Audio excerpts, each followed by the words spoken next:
Assalomu alaykum құрметті абитуриенттер. Бүгін сіздермен өтетін темамыз аралас типтегі мәселелер. Яғни бұл алгебралық анықтамалар бойынша ең соңғы темамыз. Бұдан кейін темалар уже кореньдер басталады.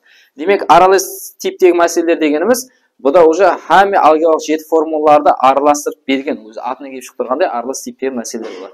Демек, есаптарды көріп шығамыз. Біздердің қолымызда бүгінгі тема бойынша 46 есап бар. Демек, бастаймыз. Бірінші есабымыз. Мына көп ағзалыны x минус 1-ге бөлгендегі қалдықты сұрайды. Қалдықлы бөлудің формасымен істейміз болған. Бұл жерде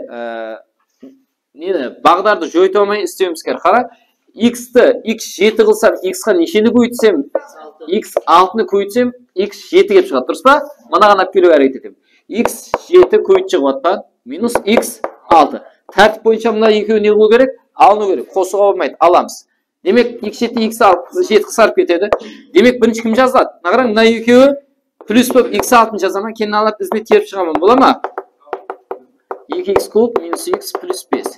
Енді x 6 қылу үшін нешеден беремен? Плюс x 5-тен. Өз дәреже бірден азып пара береді. Соны сезін. x 6, x 5. Демек, x 5 көйтсем, x 6 минус x 5. Аламан және. Қысқарып кетеді. Мұнан қайттан бірінші өп жазылады да. Негіз минус 4x 5 тойсын екен не қылады? Алсам, минус 3x5 болады. Түсініңіз ба, түсінбеңіз ба? Так, плюс 2x куб минус x плюс 5. Түсінбей алсам, сұрап отырамыз. Так, уже енді өз білсеңіз болады. Әстен түсіп баратыр 2x 4. Бірақ плюстен берсем қараң, не болады? x, то есть, қараң, x 4, x 5 болады да, бірақ алдына неше бар? 3-тен береме және. 3x. Екінші не қылуым керек мен? Алуым керек. Алған кезде мына екеуі не болып кетеді қайта? Минус қосылып кетеді. Соның үшін мына ақты мен неден береме? Минус 3x4-тен береме. Сол кезде көйтсем, минус 3x5 плюс 3x4 май ма? Енді алған кезде 2 минус қысарып кетіп, түсін атыс па? Мынау не болады сонда? Минус 3x4 плюс 2x куб минус x плюс 5. Енді неден беремен? 3x4 болу үшін минус 3x кубтан беремеді. Сонда екеуі минус 3x4. Номинал плюс 3x куб. Дәлші не қыламан? Аламан. Қысқарып кетеді. Бірінші минус 3x. Сонда минус бар. Минус 3x куб. Кенім плюс 2x. Ой, әкес. Есаблаш берсек май ма? Неше болады? Минус x куб май ма? Минус x плюс 5. Енешеден беремен? То есть минус x квадраттан беріп. Сонда на екеуі минус x куб плюс x квадрат. Так, қысқарып кетеді. Не қа жазайыншы? Так, онда не жазамын? Тең. Не болады? Алып атпан. Минус x квадрат минус x плюс 5. Енді неден беремен? Минус x-тан берем. Сонда бұл екеуі минус x квадрат. Так. Плюс x-те. Енді не қыламан? Аламан. Қысқарып кетеді. Мына екеуі минус 2x плюс 5. Енді неден беремен? Минус 2 тұрс. Минус 2-ден берсем? Минус 2x плюс 2. Дәлші аламан. Қысқарып кетеді. 5-2-ні алсам? Қалдығын екен? Сәл құрамалау көрініс ба? Бая шығарғанларыңыз кіттай шығар еді мұна қатардағы. Бұда созылды кіттай. Тек сол жерде алжаспауымыз керек. Так, жауап сонымен не болады? 3 болады да, 5-тен 2-ні алсақ. Так, кеңсі. Екінші есап. Егер бөлуші x минус 2-ге тиімді x минус 1-ге қалдық 4-ге тең болса, бөлінішін тауын дейді. Бұл жерде бір қайталап кетейік. Қалдықлы бөлудің формуласында a тең v көбейту s плюс d еді. Дұрыс па? A деген кім еді? Бөлуші. B деген? Бөлінуші. Так. Бізе қате жазды. Бөлінуші A болмайды. A деген қайта сол? Бөлінуші болады. Бөлініп атырған сан ол. Дұрыс па? Ал B деген? Бөлуші. Бөліп атқан саным. S деген? Тиінді. D деген? Қалды. Мысал үшін міне. 5-ті 3-ке бөлсең, так, 5-ті емес, 7-ні 3-ке бөлсең, 3-ке бөле қойғаш. 3-ке бөлсең, 2-ден берсең қалдық 1 емес пе? 7-ні 3-ке бөлсең, 2-ден берсең қалдық 6 болады 1. 7 деген кім о? bölünіп атқан сан, бөлінуші. 3 деген сон бөліп атқан санымыз. С деген ол кім екен? Келіп шығатын сан, тиынды. Алды, қалдық. Қалдықтың екі қағидасы бар еді. Қалдық ешқашан минус болмайды. Қалдық бөлуші мен тиындыдан үлкен болмайды. Так, ол қағидалы шарт емес. Біздерде главный қарай, бөлуші тиынды қалдық беріп қойды, бөлінушіні сұрап отыр. Мына формуланы білуіміз керек. Оның үшін. Демек, мынаны сұрап отыр да біздерде аны. Аны тау үшін не қылады екенбіз? Бөлуші менен тиынды не қыламыз? Көйтеміз x-2-ні x1-ге, сөйтіп қалдық не қыламыз? Ізіне қосамыз. Болған. Соны білуіміз керек. Яғни бөлуші мен тиындыны көйтеміз, қалдықты қосамыз. Онда a тең көбейт мына екі. X квадрат көбейт. Минус x көбейт. Минус 2x плюс 2 плюс 4. A тең бұл тұра берсін. X квадрат минус 3x плюс 6. Түсіндіңіз ба? Демек, бөлінген санымыз мынау екен да. Мынау бөлінуші. A деген бөлінуші. Мысалы, бөлінуші нешеге тең бері? 7 ғой. Нешеге бөліп атпыз? 3-ге. Бөліп атқан саным сол бөлуші деп айтылады. Түсіндік па? Так, давам етеміз кейінгі сап. 6-шы сап жида бір қызық есаплардың бірі. Аңсатлау шығады. Бұл жолын білсеңіз. Көп px'тен көп ағзалы. Бұны көтшілен. Көп ағзаны x квадрат минус 5x плюс 6-ға бөлгенде қалдығы 3x минус 4 шығады. Яғни бір үлкен px'тен мынады бір көп ағзалы да. Соны мынаған бөлген кезде қалдығы ең кейін мынау шығады. Енді мына сол көп ағзалыны x минус 3-ке бөлгенде қалдық сұрап жатыр. Түсіндіңіз ба? Bu yerде көп ағзалыны тауып отыру шарт емес. Яғни мына x минус 3 нөлге теңе. X-тен неше шығады? 3 шыға ма? Соны мына жерде қалдықтың өзіне x-ті орнына апарып қой. Сонда мынада қалдығы келіп шығады. Яғни 3 көбейту неше? 3 минус 4. 9 алу 4 тең. Түсіндіңіз ма? Bu yerде көп ағзаларды есаплап отыру шарт емес та. Түсіндіңіз ба аңсат жолын? Яғни көп ағзалыны x минус 3-ге бөлгенде қалдық сұрап отырса x минус 3-ті 0-ге тең едік. X тең 3 шықты ма? Соны мына жерде қалдықтың орнына апарып қойдық та. Қалдықтан шыққаны қалдыққа келіп қойдық. Түсіндіңіз ба? Демек жауап 5. Түсінген болса жазып аламыз. Демек давам етеміз. Кейінгі есабымыз 7-ші есап. 7-ші есапта айтады. Мына көп ағзалы x минус 2 көбейту x минус 6-ға қалдықсыз бөлінсе, егер мынаған қалдықсыз бөлінсе, a мен b-ны тауың дейді. Қараң, қалдықсыз бөлінсе деген сөз, мысалы үшін x квадрат минус 4 x плюс 2-ге бөліне ма қалдықсыз? Бөлінеді. Себеп бұны жайсаң, x минус 2 x плюс 2 болады. X плюс 2. Бөліне ма? Сарады ғой. Демек, бір-біріне қалдықсыз бөлінсе деген сөз, екеуінде ұлыма шешім бар деген сөз. Екеуінде ұлыма шешім бар деген сөз, мына 0-ге теңесе x-тен минус 2 ма? Мынада да сол минус 2 не деген сөз? Бар. Сол өзінің шешімін өзіне қойсаң не шығады? Минус 2-ні, x-тен минус 2-ні қойсаң не болады мынау? 0-ге айналады. Ямаса өзіне қой? 0. Үстам бөлшектің алымда бөлімде неге айналады? 0-ге. Қысқарса, екеуінде де ұлыма шешім болады. Сол шешімді өзіне x орнына қойсаңыз не шығады деген сөз? 0 шығады. Демек, мынаң шешімдер x-тен 2 мен x-тен 6 емес пен теңдіктің ар жағына қарай плюс өтеді ғой. Сол 2-ні мынаған қойсаң не болады? 0. Онда x-ті орнына мынерде 2-ні қойсаң мынау не болады деген сөз? 0. 6-ны мынерде x-ті орнына қойсам не болады деген сөз? 0. Онда 6-ны мынаған қойсам не болады деген сөз? 0. Демек бірінші 2-ні қойып шығамын x-ті орнына. Сразу есаплаймын, қараң, 2-ні қой. 8. 2-ні квадрат 4, 4-те көтсең 8a плюс 2-ні қой 8b минус 48. Тең не болады дедік? Жайттық қой, 2-ні өзіне қойса 0 болады. Кені 6-ны қойды. 6-ның кубы. 6-ны 3 мәрте көйді. 216. 6-ның квадрат 36, 2 көйтсең 72a. 6-ны қойсаң 24b минус 48. Тең 0. Енді сөйді система пайда болады. Система өтпегенлер өкпелемес берді. Жүдә бір маңызды зат емес, қараң. Минус бірінші алар бер жақта ап қаламан. 8-ден 48 алса минус 40 болады, о арман қарай плюс 40. Так, бірінші минус 72a плюс 24b тең 216-тан 48-ді алып жібер. Неше болады? 198 плюс болады. О арман қарай не болып шығады? Минус 198. Азыз кеттің сәя? Қақой 198 арасынан? 168. Дұрыс па? Так. Енді мінеді мына қараң бәрі 8-ге бөлінеді. 8-ге бөліп жібереміз. 8'e bölсең минус a плюс v 8'e бөлсең 5. 72, 24, 163. 74-ке бөліне ма? 168, 24-ке бөліне ма? Көрші ме? Мынау бөлінеді. 168 бөліне ма? Онда 24-ке бөлінен. 24-ке бөлсем, полный 24-ке бөлініп атыр да, қараң. Минус 3a плюс v тең 24 минус 7. Міне. Бұл жерде екі теңімен алып жіберсең, бұлар қысап кетпей ма?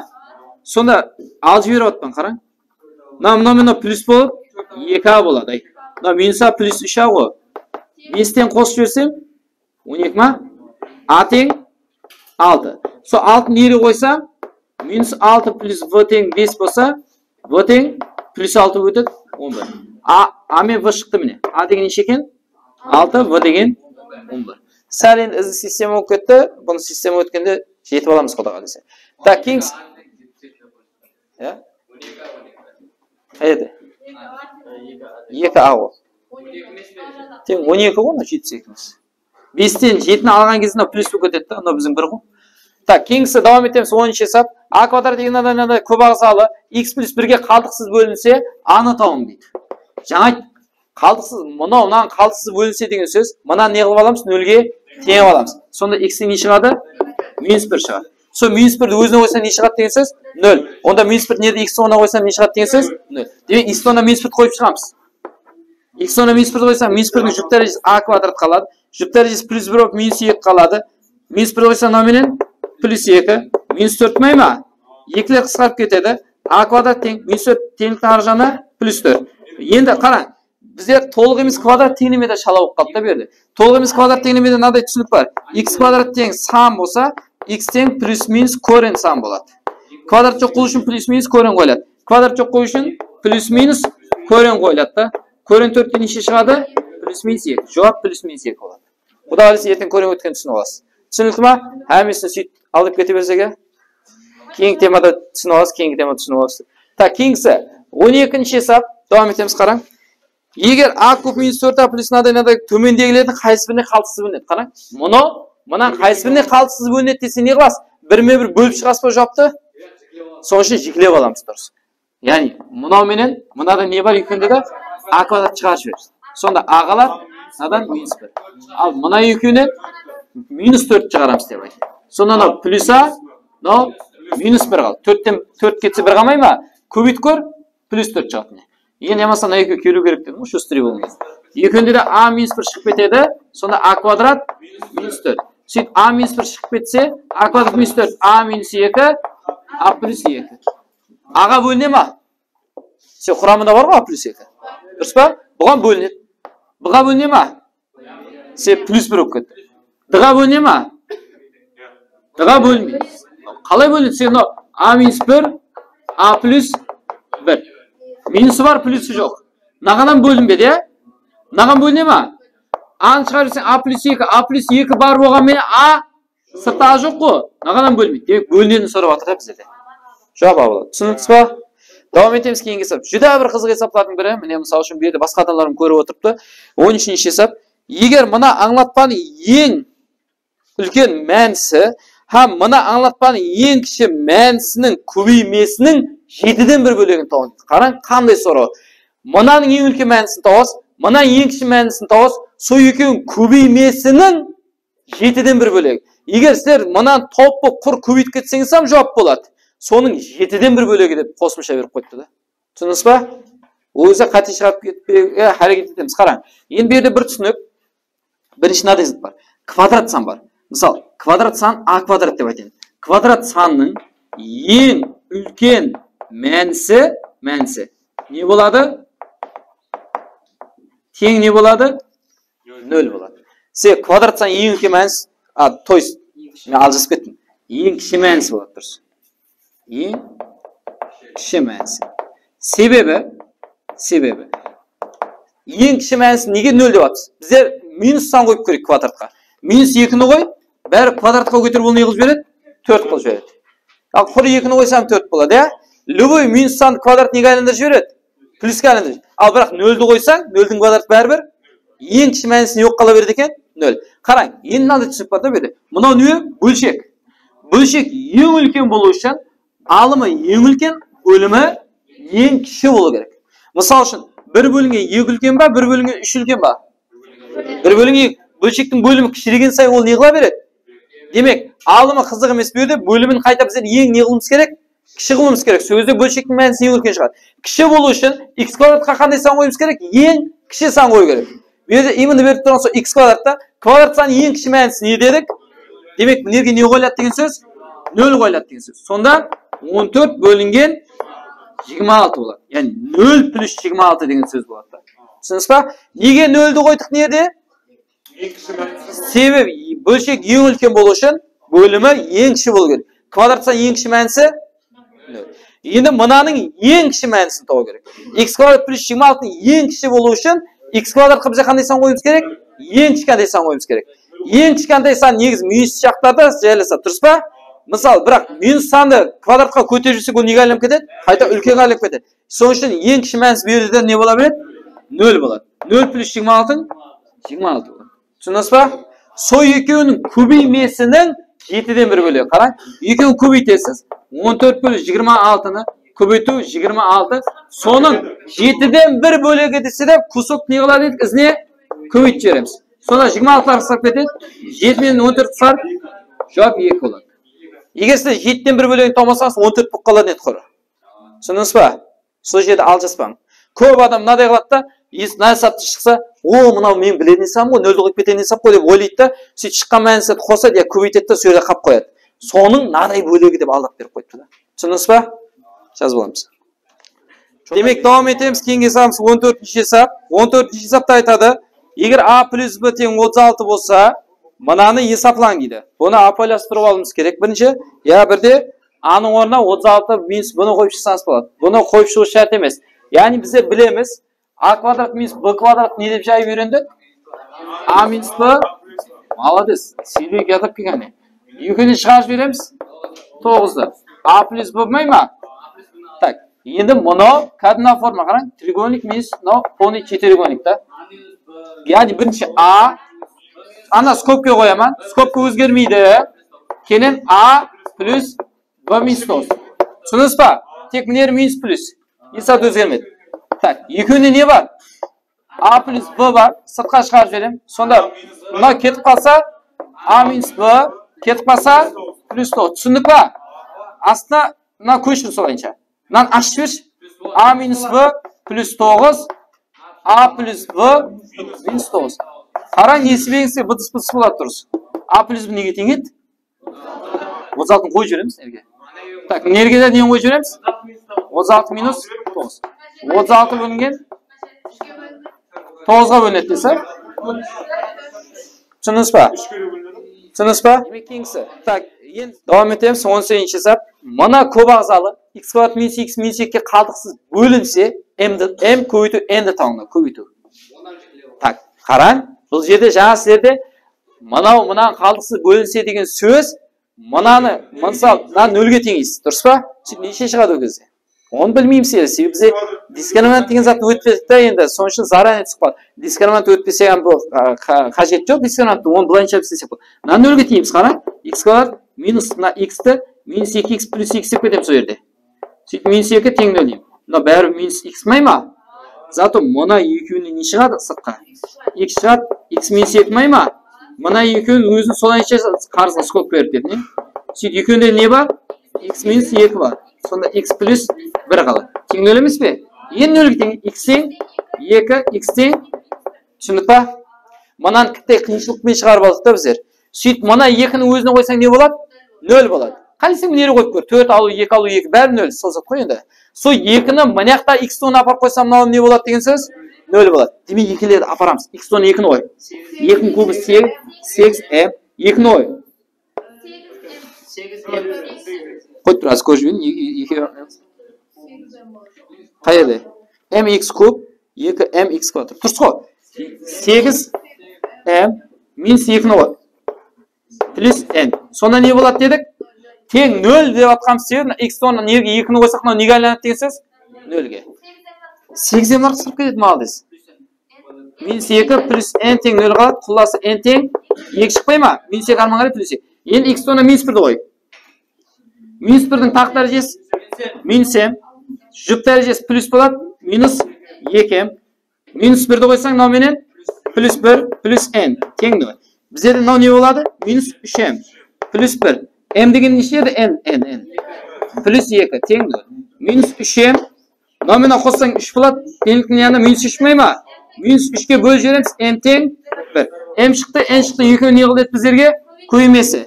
m1 көйту n2. Көйтсең жауап 2. Түсінікті ма? Сәл мінері қиынлау екен. Давам етеміз. 20-шы есап зор есаплардың бірі. Мұнан есаплау керек. Не қыламыз? Сәл шалғытушы. Қайт жаяз? Сыра сол формулаға жайсындегі мазмұнда. 2 алу 1, 2 плюс 1. Одан не шығады? 4 алу 1, 4 плюс 1. Олам? Нағараң? Бұл жерде бір жақсы жері бар онам. Жайғаның. Қараң? Мына жаяқ 2 алу 1. Яқ, пайдасы бар бұның. 4 минус 1, 4 плюс 1.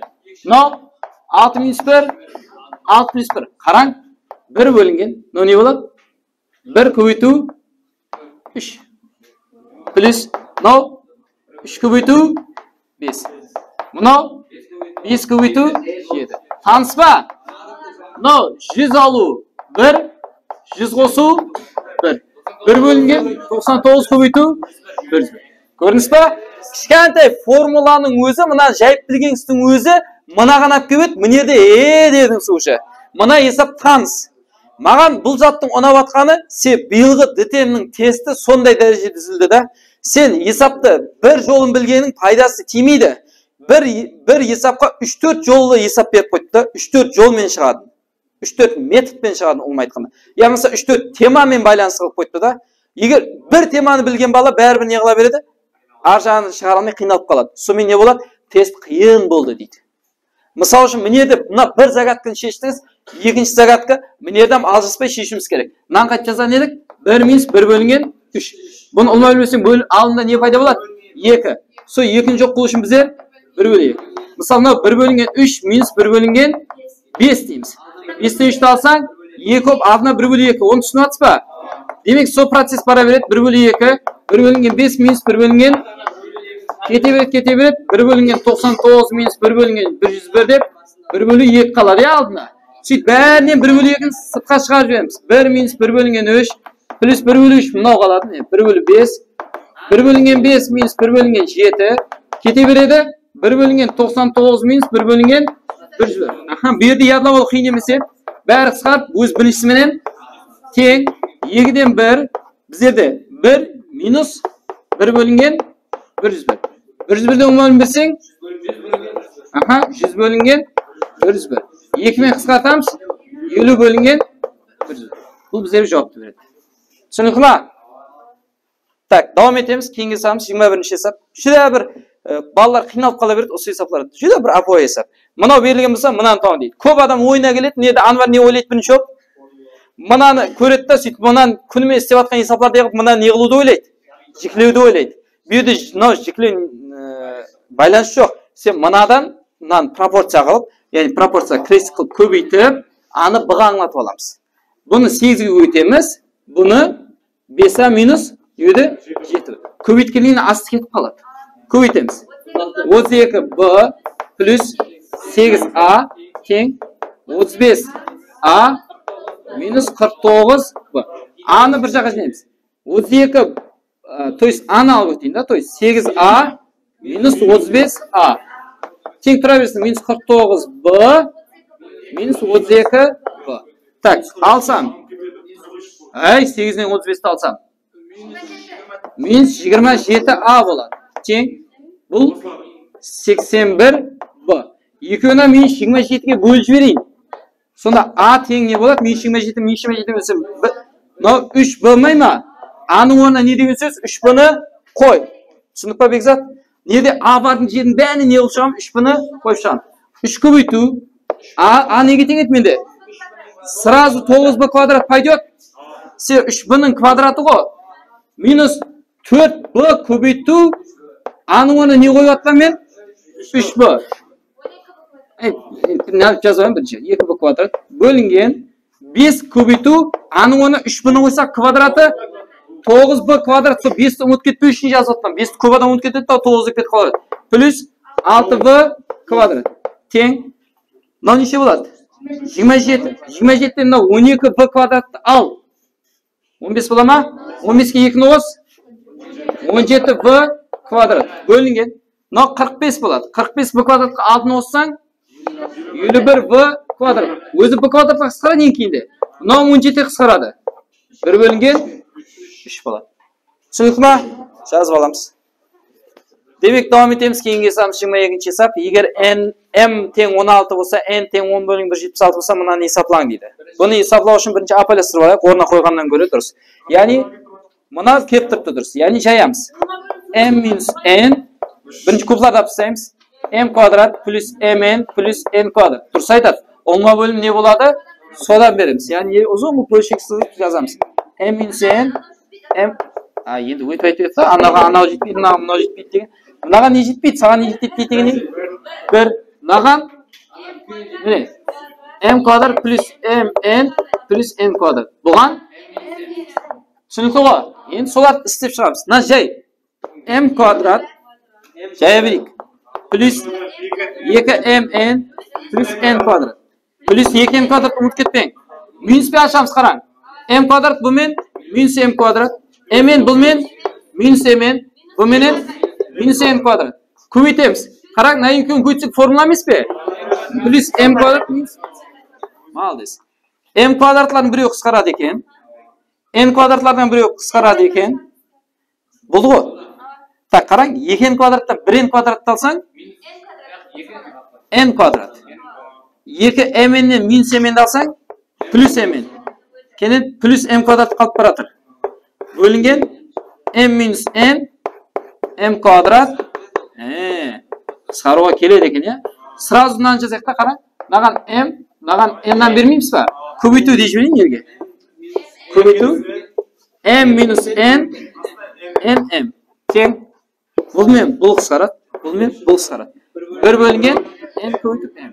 Демек, 1 бөлінген n деген кім еді менде берілген? 10 бөлінген 176 де. Көбейту m деген не еді? 16. 176 мен қысқаратын ау. 11 болады екен. Демек, 1 бөлінген 10 бөлінген 11 болса, 1 бөлі болса, бөлшекті өтіп аударылып түседі. 11 бөлінген 10.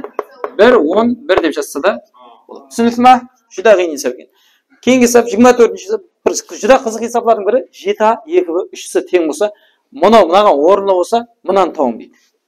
Қараң, бұл жерде сан қойып істесең сан болады. Бірінші, сан қойғанда, мұна 3 теңлігі орынды болу үшін, мұна 10 деген сан шықса, мынауым 10 шығу керек. Яғни, бірдей сан шығу неуге байланысты болады бұл жерде? 7, 2, 3-ке байланысты болады. 7, 2, 3-ке ұлма өлім неше болады? 3-нің көймесі.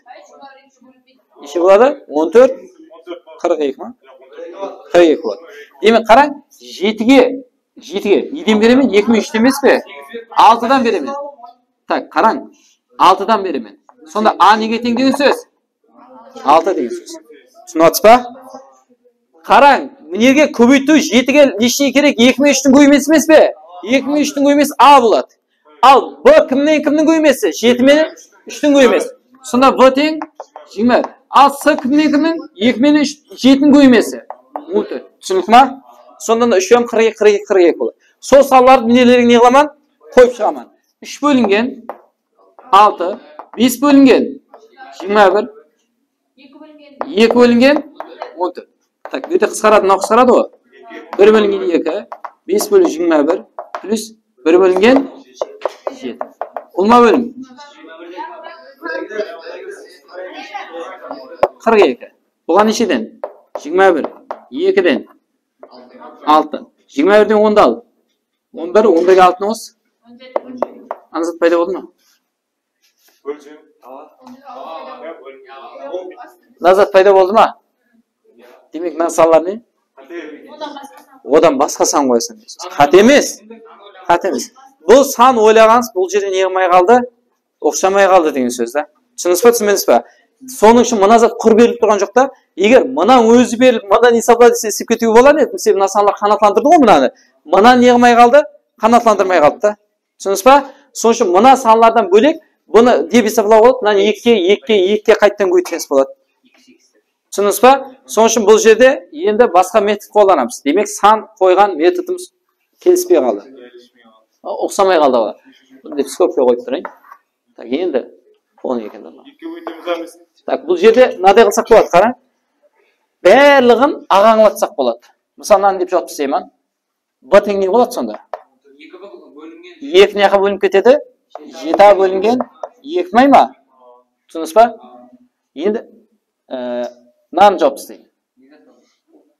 С тең не болады сонда? 7 бөлінген 3 май ма? А-ны, В-ны, С-ны бәрі неге аңланды? А-ға аңланды. А деген А бұт тұра береді. 3 бөлінген А. Минус 5 бөлінген В-ның орнына не қояман? 7А X-ның үстіне лақтырып жүрсем бола ма? Ері көйту 2 деп. Мынадай да? 5 бөлінген 7А бөлінген 2-да 2 үстіне түседі. Яғни 5 көбейту 2 бөлінген 7А деген сөз да, емесі. Түсініңіз ба? Неге? Плюс 2 бөлінген С-ның орнына түспей ма?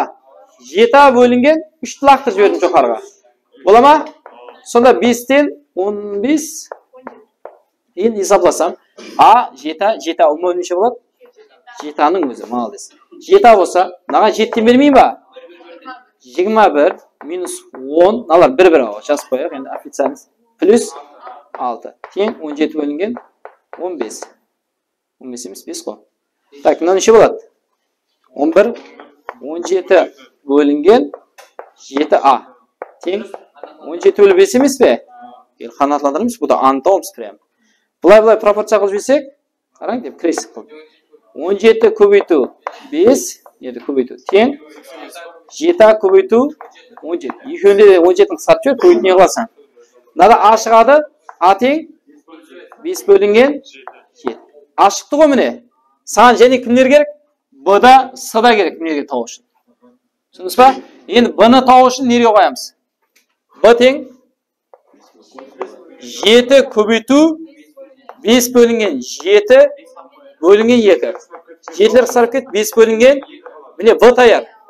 Енді С-ны тауы үшін С тең 7 көбейту 5 бөлінген 7, молодец. Бөлінген 3. Тең 5 бөлінген 3. Бәрі таяр міне, А, В, С. Соны не қойасыз? Б деген кім еді? 5 бөлінген 2. Көбейту С-ны айландырып түсірсем бола ма? 3 бөлінген 5. Минус А деген еді? 5 бөлу? Бұлар қысарып кетеді. 3 бөлінген 2 минус 7 бөлінген 5. Ұлма бөлім 14-тен 7-ден бересең, 2-ден бересең. 21-ден 10-да аласаң, 11. 11 бөлінген 14. Ой, бұл. Түсініңіз ба? Сәл есап нетіп кетті. Так, кейінгі есап 25-ші есап жүре бір қызық есаптардың бірі. Так, жаңалық есаптардың бірі десем болады. А көйту, В көйту, С 4 кетен болса, мынаны есаплан кет. Сан қоюға болады, дұрыс. Сан қою методы береді. Одан маңызды жол бар. Не айтасыз? Түріне қарап тұр, сразу айтып үйренің, пікірлеп үйренің.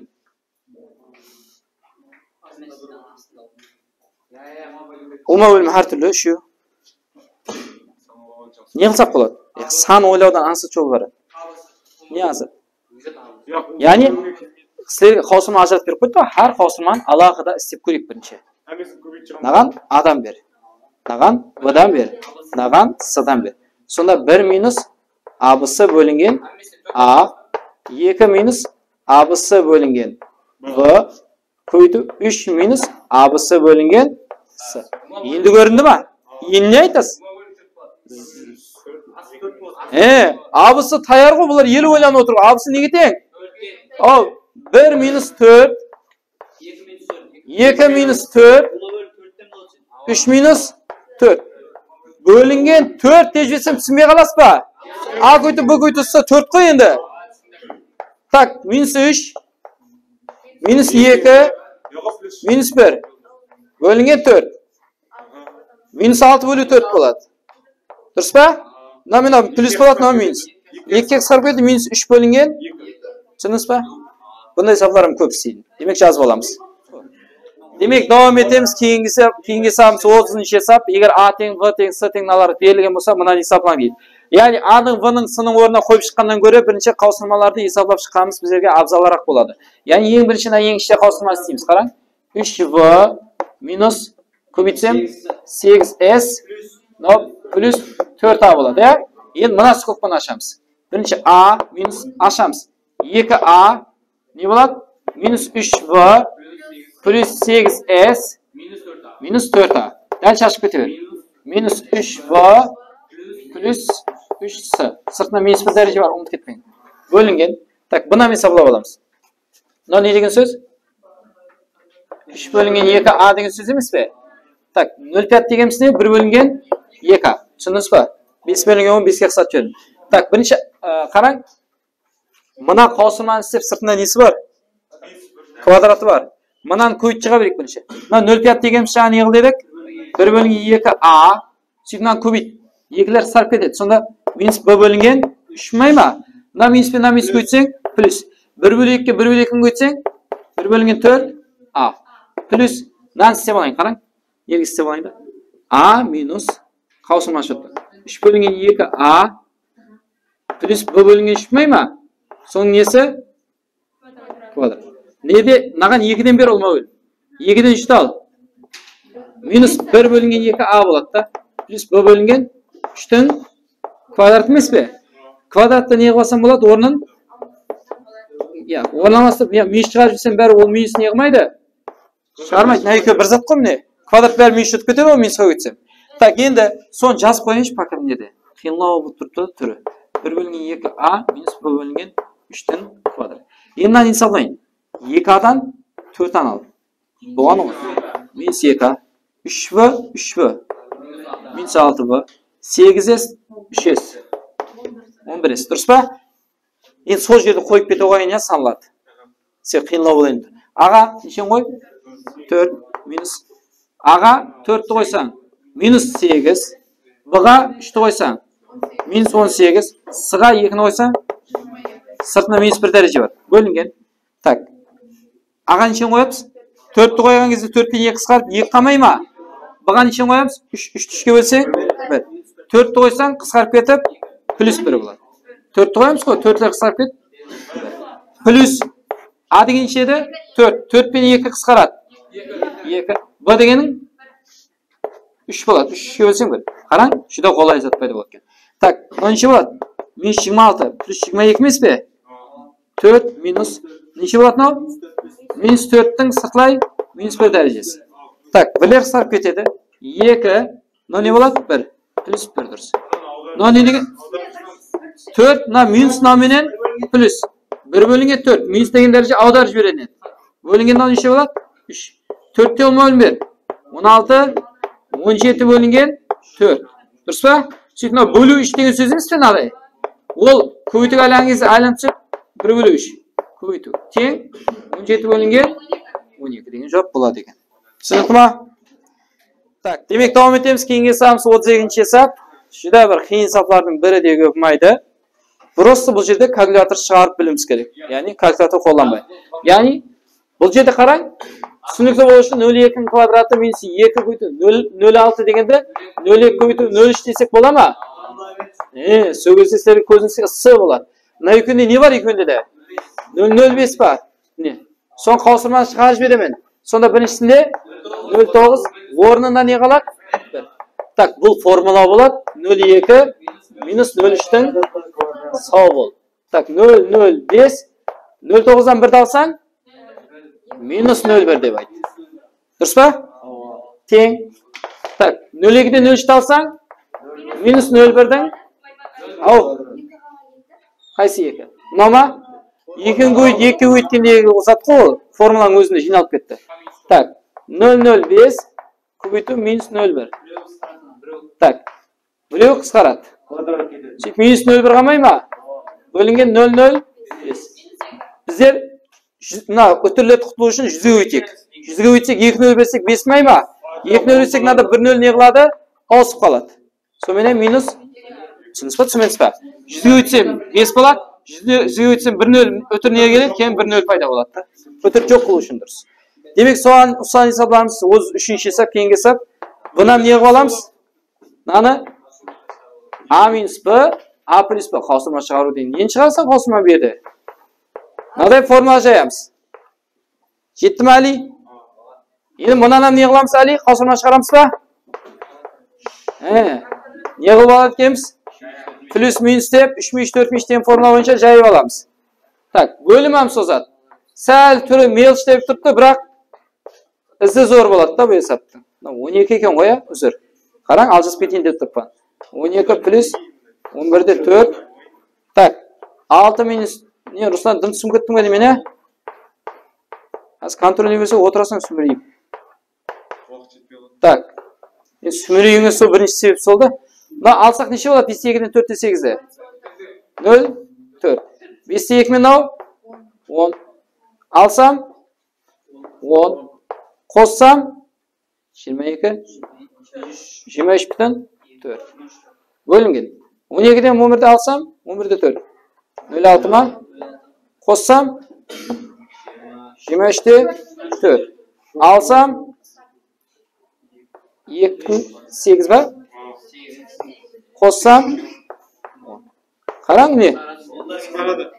10-ан кетеді. 10-нан көйт жер. 4 болады. Көйтеп па, көйтпей қойық па? Көйтпей қойық, қара. Не үшінде? 10-ға көйт, 10-ға көйт. Параллельно істейміз. 4 бөлімі 6. Көйті 10 тұра берсін. Так, мұна 28 болу үшін 10-ға көйт. Үстіне де бір 10 береміз. Бөлімнен алдына бірдей көйттік. Түсініңіз па? Енді қысқарады берді. 4 пен 28 қысқарады. 7. Дұрыс па? Енді 100 бөлінген 42. 2-ке қысқартсам 50 бөлінген 21-да. Түсінікті ма? Бұған қысқармайынша мынау. Түсінікті болса жазып аламыз. Демек, давам етеміз. Кейінгі есабымыз 36-шы есап, 6-шы дәрежесі ұлманан есаплауымыз керек. Берді есаплау үшін бірінші майдалап не қыласақ болады? Жазбасақ болады. Яғни қараң, 6 деген неше көйті неше? 2 көйті 3. 2-ні де 6 жесе бола ма? Ол надан пайда болады зақта? 2 көйті 3-тің 6-сы, 2-ні де 6 не деген сөз? Көйті 2-ні 3-ні ұмыт кетпең неді? Ал 3-тің 6-сы бөлінген. Мына және жазамыз. 2 көйті 3-тің 6-сы бола ма? Плюс 6 деген 2 көйті 3-тің кубы. Бола ма? Көйті 3-тің кубы. Кенен плюс 3-тің 6. Енді қараң, неді сразу екеуінде де не бар? 3-тің 6-сын сыртқа шығарып береміз де, қысқартамыз. Сонда 2-ның нешеу қалады? 9 қалмай ма? 6 мен 3. Минус анаң орнында 1. Бөлінген. Мұнаң бәріне 2 бар, қараң, 2-ның 3-і бәрін жоқ екен ғой. 3-тің нешесі бар? 3-тің 6-сы бар ма алдыңыз? 3-тің 6-сы кетсе, 2-ның 6-сы, мына 2 3-тің 6-сы болады ғой. Кетіп қалса 2-ның 3-і плюс 1 малдыз. Мыналар өзін-өз қысарып кететкен. Енді неде хитрісі бар? Бұны есапласаң сан болады. Ямаса формула келтіру үшін 2-ның наны 3-ның 3-і десем бола ма? Бәрі 9 болады ғой. 1-ның 3-і өз емес пе? Асты тұрыпты дейміз. Бірінші кубқа жай үшін сыртта 3-та апсып, 2-ның кубы алып 1, кеннан квадраты 2-ның 6-сы плюс 2-ні көйтесің, 2-ның 3-і, кейін 1-дің квадраты 1 емес пе? Бөлінген, астын жазамыз 2-ның 6-сы, 2-ның 3-і плюс 1. Тең, қысқарып кетеді. 2-ның 3-і неше болады? 6 бола ма? 2-ның 3 мәрті кетсең 8. 8 алып 1-ін. Түсініңіз ба? Бақанада формулада есап қайтылап алдыңыз. Негіз бұны есап ауызбен есап тастасаңыз болады, бұл жерде 2-ның дәрежесі. Ал 2 май сөйде 7 болса, үлкен салар болса, сөйтіп істеуге тура келеді деген сөз да.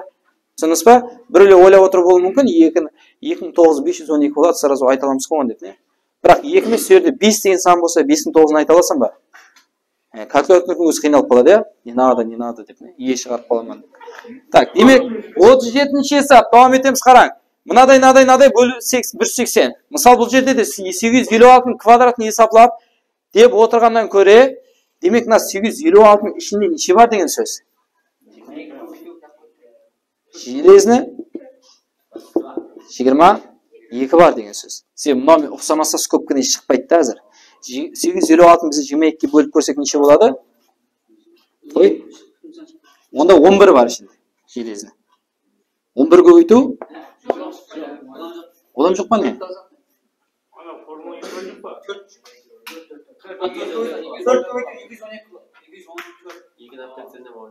Қайсыны? Онда мынадай қылайық болды. Осы жерге тоқтайық. Мына 4 деген не қылды екен? 2-ның квадраты дейін да. Сөйтіп бағана алидің формасы бар еді. Мынадай не? Бірінші 856 минус 2 көбейту 22. Кені 856 плюс 2 көбейту 22. Бола ма? Яғни 856-ның квадратқа қойды. 4 деген 2-ның квадраты, 2-сі қалады. 22-ның квадрат кетті. Кім түсінбей қалды? Минус плюс. Так, бөлінген бар, тұрыпты 406. Және бөлі 180 деп нері түсір жүрсен бола ма? Бәрібір ғона бөлудің астына түседі ғой. Так, кейінен 22-ні көбейтсең 44 қалады 2-ге. 856-тан 44-ті алсаң 812. 44-ті қоссаң 9. Молодец. Бөлінген 406. Көрініп қалды ғой міне.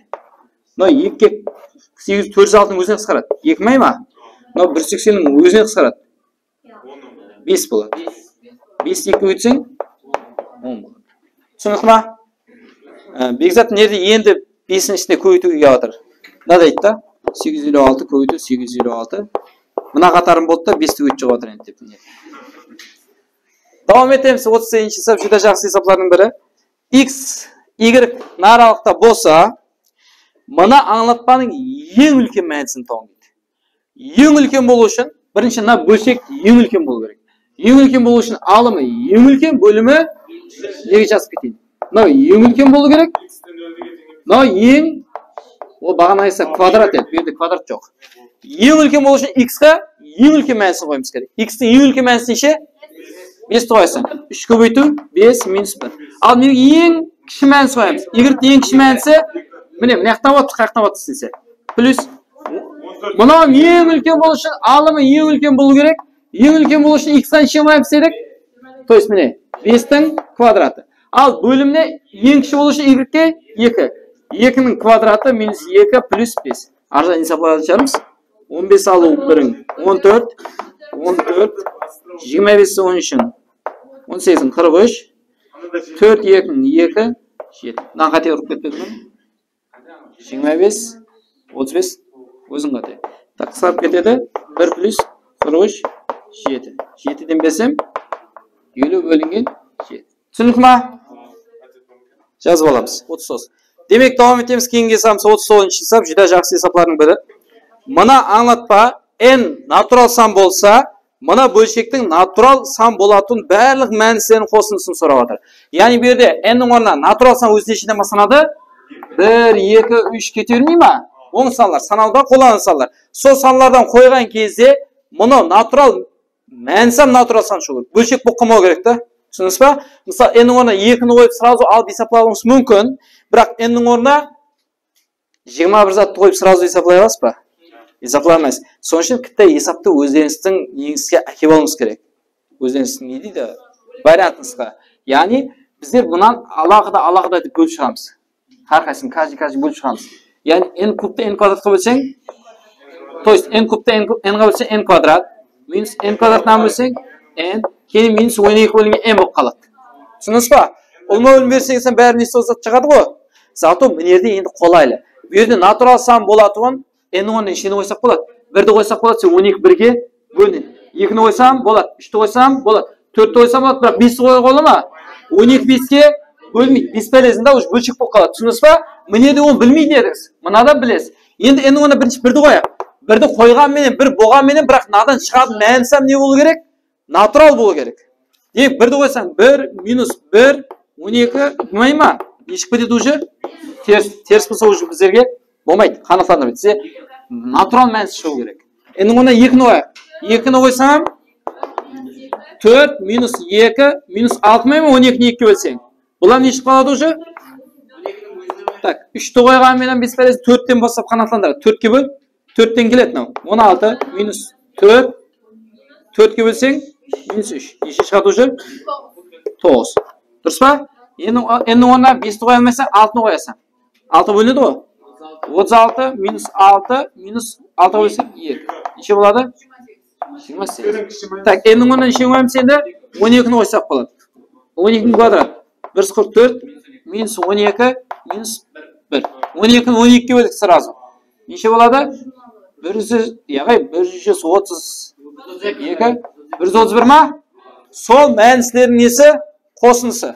Қосып шығасыз. 9 шықты, 28 шықты, 131 шықты. Қоссақ 168. Жоқ бар ма? Түсінікті ма? Так, соған ұқсас есап, кейінгі қарақ. Кейінгі есап, 40-ші есап. N куб 3n минус 20-дан бөлінген ізбездіктің неше ағзасы бүтін сан болады дейді. Неше ағзасы бүтін сан болады десе де, бұны не қылып алуымыз керек? Апаястырайық. Бөліп ал. N-лар қысқаратта n квадрат бөлінген 2. Бөліп ал. 3 бөлінген 2. Бөліп ал. 10 бөлінген. Қалай сып қалды, N-ның неше ағзасы бүтін болады деп жатыр. То есть 2n асты. Енді, бұл бөлмесің өзің қайтып келесің қоры. N-ның орнына 1-ді қояқ. N-ның орнына 1-ді қояқ. 1 бөлінген 2. 3 бөлінген 2. Минус 15 бе? Неше болады? Мына 2-ні сапла. 3-ке 1-ді қос. 4, 4, 2 бөлейік. 2 минус 10, минус 8. Бүтін ба? Минустан бүтін сан кіреді ғой? Болады. Бір мәнісі шықты. Енді n-ның орнына 2-ні қой. 2-ні қойған бесполезно. Неге десең 2-ның квадраты неше болады? 4 бөлініп кетеді. Бүтін сан шығады. Бүтін сан шығады. Біреуіз бөлшек болып не қылады? Қап қояды. Мұна екеу қосылып бүтін сан шығу керек. Соның үшін мынаған тақ сан қоясыздар. Тақ мәнісі шығады. Демек n-ның орнына 3-ті қоямыз. 3-ті қойсаң не болады? 3-ті қойсаң қараң болады да міне. 9 бөлінген 2 плюс 3 бөлінген 2. Бірақ не қылмай қалып тұрсыз? 10 бөлінбей қалады. Түсінсіз ба? Демек, бер жақтан мына жақтан қанаттандыру. 3 болмайды да бір сан бар қанаттандырады. 10-ға бөлінетін 5 бар дұрыс. 5 қойсаң не болады? Квадраты 25 бөлінген 2, 3 бөлінген 2 минус 10-ды 5-ке бөлсең, мына екеуі 28 болып 14 болып қалады. 12-ден бүтін сан шығады. 5-тен басқа сан жоқ уже. Демек, n-ның 5 һәм 1 деген мәнісін не қылады екен? 10-ды қойып көрсетпей. Ізбездік бүтін сан болады. Енді қараң. Жауап ама көріп жүрмін. Ізбездіктің неше ағзасы бүтін дейді. Жауап. Себебі не үшін жауап сұрағам айтаман. Қараң. N-ның 1 һәм 5 деген мәнісін алдық қой. Бір жерде біздерде қорқатығын, мынадай шарт жоқ. N-ға обязательно натурал сан қой деген. Бүтін болса болды біздер. Бүтінге минус саным не қыла береді? Кіре береді. N-ның оны 1-ді қойдың ба? N-ның подружкасы бар. Минус 1 деген. 1-ді қанатландырды ма? Минус 1-ден не қылады деген сөз? Сен бесінес қойып көрсен. Минус 1-ді қой. Міне. Минус 1-дің квадраты 1 бөлінген 2. Плюс 3 бөлінген 2. Минус 1-ді қойсаң, плюс 10 болады. Қысат. 4 болып 2, 12 шығады. Енді n-ның оны 5-ді қойдық па? Минус 5-ді қойып көр. Минус 5-ді қойсаң, 25 бөлінген 2. 3 бөлі 2, плюс болып кетеді болды. Демек, неше мәнісі бар екен? 4 мәнісі. Бүтін деген үшін. Натурал десе ала алмайын едік. Демек, ақырғы есабымыз 44-ші есап. Жеда бір зор есаплардың бірі. Егер n натурал санды беріп қойды бері. Егер n натурал сан болса, міне, теріс сан қой olmayды. Мына аңлатпаның мәнісі 2 мен 3-тің арасында жайласқан болса, осы бөлшектің мәнісін тауын дейді. Мына 2 мен 3-тің арасында жайласқан мәнісі. Оның үшін n-ның орнына натурал сан дейді ме неше? Натурал сан нешеден басталады? N-ның орнына 1-ді қойып есаплайсыз береді бұған. 1-ді қой. 1 ал 1 қосу 3 бөлінген 1 плюс 1. 3 бөлінген 2. 3 2 өсең бар ма арасында? Жете алмайсық мәнісін не қыламыз? Көбейтеміз дұрыс. N-ның орнына 2-ні қоямыз. 2 квадрат 4 алу 2 плюс 3. 2 қосу 1. 5 бөлі 3. 5-ке бөлсең 1 период 6 болатын шығар. Олам жете алмайды. Демек n-ның орнына 3-ті қой. 9 минус 3 плюс 3. 3-ті қойсақ 3 плюс 1. 9 бөлінген 4. 2,25 болатын шығар. Бар ма? Демек мәнісі 2,25 екен да. Түсініңіз ба? Түсінбедіңіз ба? Егер дым түсінбесеңіз, мынадай варианты бар. Қараң. n квадрат минус n плюс 3-ті n плюс 1-ге бөліп аламыз. Қараң. Бағанағыдай. Бұл методтан керек болады сері алдыста шығады. n-нан береміз дұрыс. n квадрат плюс n емес пе? Аламыз. Қысқарып кетеді. Номинал не болып кетеді? Минус 2 плюс 3. Енді минус 2 болу үшін нешеден береміз? Минус 2-ден береміз. Минус 2 емес пе? Алып жібереміз. Қысқарып кетеді. Мына екеуі 5 болады. Плюс болып кетеді ғой. Мына n минус 2 деген бар ғой. Бірінші жазылады. n минус 2 плюс остатка қалдығы төбеге түседі. Алдыны 5 бөлінген өзінің астында неше бар еді? Қаяқта дейсің? n плюс 1 ғой, сол түседі. Яғни сіздер мына n плюс 1-ден мынаны көбейтіп, мынаны қоссаңыз, мына зат кеп шығады бәрібір. Зато bu yerде n-ға сан қойсаңыз, арқаны сақлай аласыздар. Мысалы, жаңа 1-ді қойдық, мына минус 1 болады, мына 5 бөлінген 2 болады дегенде алды. Түсіндіңіз ба? Бұл бір вариант. Егер жаңа натурал сан, бүтін сан деп сұраған кезде осы метод қолайлау болады. Түсіндіре алдым ба? Демек, түсінікті болса жазып аламыз, сабағымыз осы жерде жұмақланады, кейінгі сабақтарда көріскенше.